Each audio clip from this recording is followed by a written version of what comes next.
October 23rd, 2015. Assassin's Creed Syndicate is released for the current generation of consoles, the PlayStation 4 and the Xbox One, with the PC version releasing about a month later. This is just 11 months after the bug-riddled release of the previous title, Assassin's Creed Unity. Excitement for the entire series was at an all-time low, even for long-standing fans of the franchise. Syndicate came out so closely to Unity, most fans just assumed it would be another rush title and let the game fall off their radar. I'm glad I didn't do the same. Before we start, please take a second to like and subscribe. There are more of these videos on the way, and I would love to hear your thoughts on the game in the comments below. Assassin's Creed Syndicate is the 9th major installment in the series. We follow the Fry twins, a dynamic brother and sister duo attempting to maneuver their way through the Second Industrial Revolution in 1868's London, England, all while dealing with the loss of their legendary assassin father, who it seems hadn't quite fully taught them everything yet. I've always been a huge fan of the Assassin's Creed series, and Syndicate has always held a soft spot for me. The setting, the story, the gameplay, everything just came together for me when I first played it back around its release. But does it still hold up? Let's begin. Both twins, Jacob and Evie Fry, are playable characters, two firsts for the series, a mainline female character and also more than just one playable protagonist. Anyways, Jacob is more of a fighter brute type character who doesn't really care too much about consequences, planning, and other such nonsense. Evie, on the other hand, is more of a stealth player, your traditional Assassin's Creed protagonist, planning, hiding bodies, no witnesses type of gameplay. I personally chose Evie almost whenever possible. The core gameplay loop consists of sneaking, fighting, driving horse-drawn carriages through London, finding collectibles, and assassinations. The missions are structured as main missions and side missions.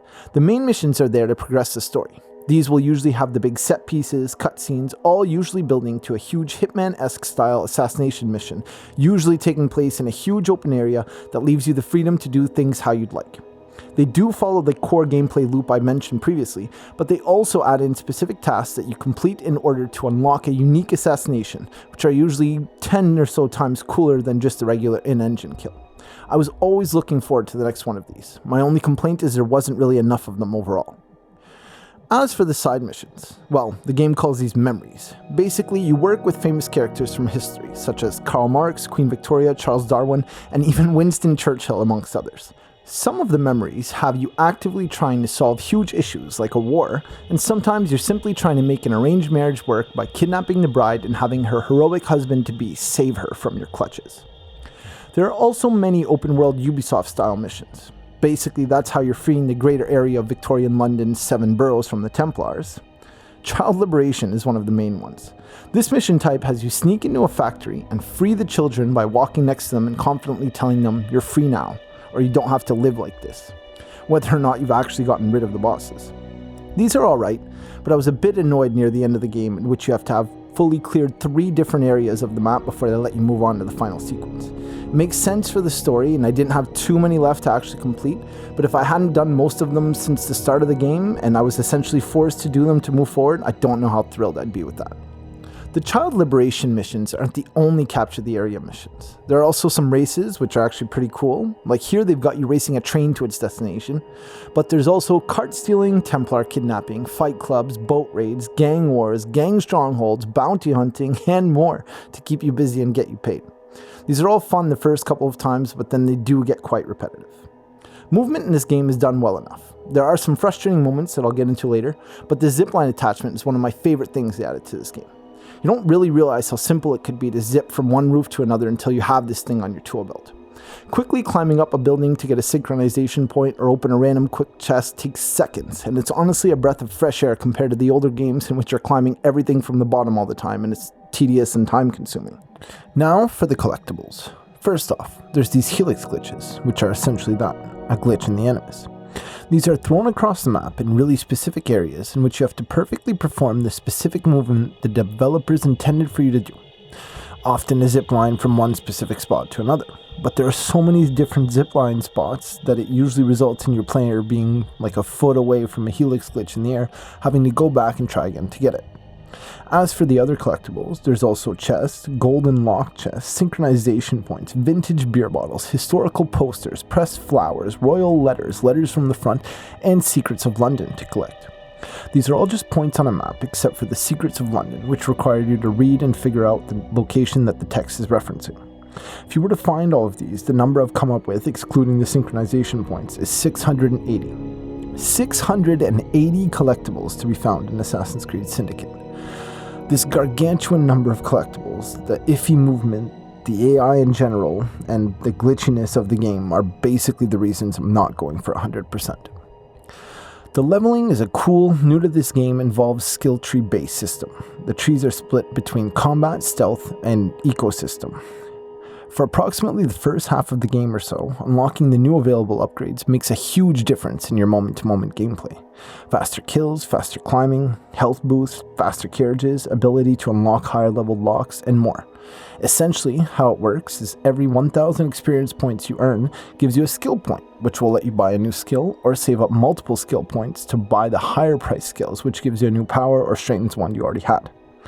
You'll level up after spending the skill points you've earned with your experience points, which is kind of backwards, but it doesn't really matter. I'm not sure if the levels allow you to deal more damage, or if they only allow you to craft and use new higher powered weapons. There are a small amount of skills that are exclusive only to one of the two twins, which is cool, but I feel like they could have done more with that. Evie's ultimate exclusive skill is that when she isn't moving, she's invisible. No one can see her, and she can just stomp anywhere, and people will just walk right by. Jacob's is that he's really, really strong, so when he gets hit, it doesn't hurt as much, and he's also really, really strong, so he kills people faster. Yeah. There's also crafting in the game, as I quickly mentioned before. A lot of the weapons and stronger equipment you get, you can use as you level up, but they have to be crafted as opposed to just buying and unlocking them. The crafting materials aren't really clear, but there are 4 kinds, and you'll usually just unlock them while you're doing missions of any kind. Some of the crafting materials are unique and have special names. They can only be used for a specific build, and these are usually very good items and must be found in specific areas of the game world. There's also outfits. These are mostly aesthetic, but they will give you a small bonus, such as extra capacity for your usable items or an increase in time it takes for someone to spot you. Now, I'm not sure if this is unlocked for everyone or if it was a DLC, but there are cool legacy outfits where you can wear Altair or Ezio's robes from their specific games. They did feel a bit weird and out of place. They just didn't really mesh well at all, but, also completely me, but it felt like I was getting spotted way quicker when I was wearing them. Now, I guess the edition of the game I bought gave me a 10% experience point booster, which I couldn't really turn off, but I didn't really have to focus on trying to level up. I played the game as normal and used the skill points as they came in. I didn't really feel under-leveled. Honestly, most of the time I was probably over-leveled against most enemies, save for a couple of encounters. But they hand you experience points like it's nothing. You get 17 experience points for creating destruction, as they call it, which is basically just hitting everything with your carriage as you drive by, but also for a bunch of other normal things. Stealth kills, air assassinations, corner kills, and other such moves will all give you a small amount of XP, as do the missions, as do the extra missions, as do pretty much everything you can do in this game. Second, there's no real limits for where you can go on the map. So for a while, I was a level 5 character, level 5 crafted weapons, fighting a bunch of level 3 enemies while I was trying to conquer one of the earlier boroughs that I had left unfinished in the game. The fighting is Arkham-esque. It's mostly all fists, and my huge knife, as you can see there, except for the occasional handgun from my side or theirs. You easily dodge theirs with the press of a button. There are a couple of other weapons as options, but they honestly pale in comparison of this big lethal blade called a kukri. This honestly destroys almost anyone within a couple hits as long as they don't block you.